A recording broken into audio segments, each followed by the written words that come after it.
I've been practicing yoga most of my life, and I'm in my late 40s. And over the years, we've noticed that yoga shifts and changes and becomes um, more of what we need as a society as time goes by. There is a huge shift in awareness on how we might injure ourselves in yoga from about 10 years ago.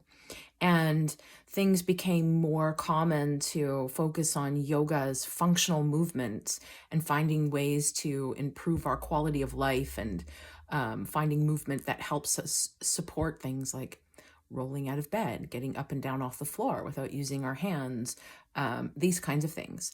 And while this focus is wonderful, what can happen with all of this is that the yoga practice becomes focused on physical fitness and physical form.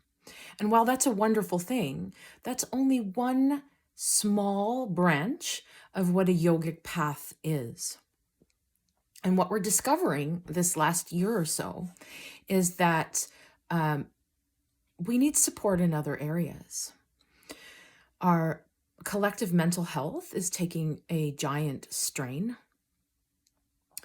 Our communities are in diaspora. We're spread out and connecting how we can virtually and through telephone calls.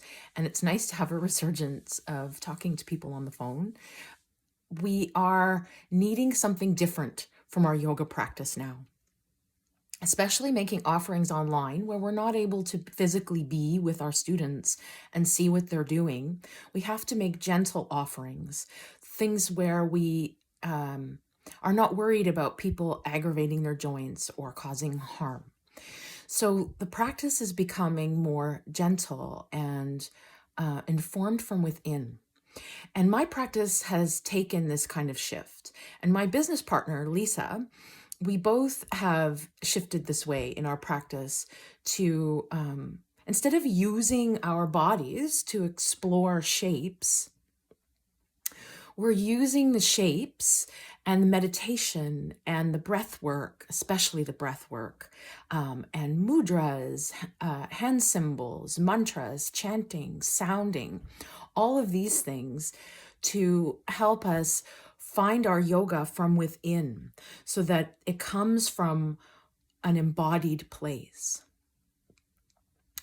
So that we're asking our bodies, what does our body crave next? How can I use this yoga medicine to serve what I need from an internal place instead of a perspective from outside, almost observing the form? We're feeling it from the inside and expressing it outwards. Our 200-hour yoga teacher training has morphed into this and is becoming quite a beautiful practice. And our graduates, we're meeting with them for ongoing mentoring. This is something that we offer. When you study with us, once the 200 hours are up, the training and the mentoring and the relationship goes on for life.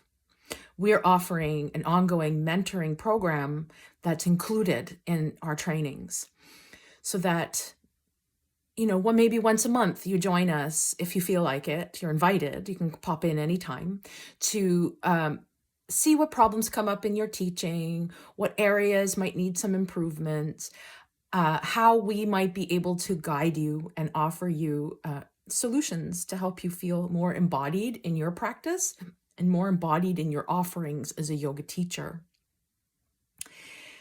It's a beautiful thing, and Lisa and I are profoundly thankful for all that has come our way and how interesting it is that each module, each session we've offered, the people that show up are exactly the right people for us and for each other, and that there's a stream of continuity and what they might need so that we can gear the practice towards what they want and how they want yoga to be a part of their life and their offerings.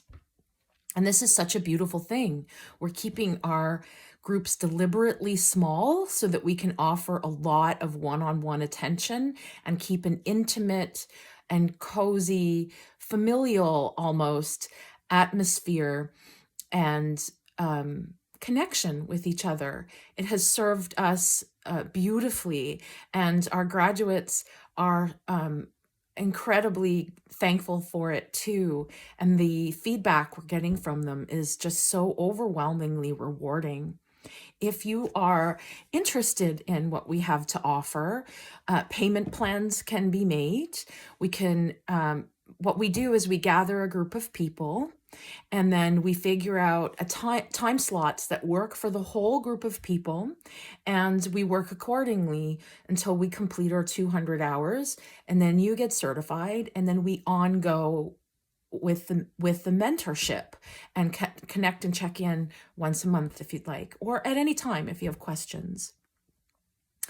So we're starting another session at the end of March, and we will set the times according to who comes with us and who's available. And some days we join in and nobody's into it and we reschedule. And then some days, if we have the time and we want to go later, we go later. What's so nice about being on Zoom is that we have the flexibility of doing it at any time.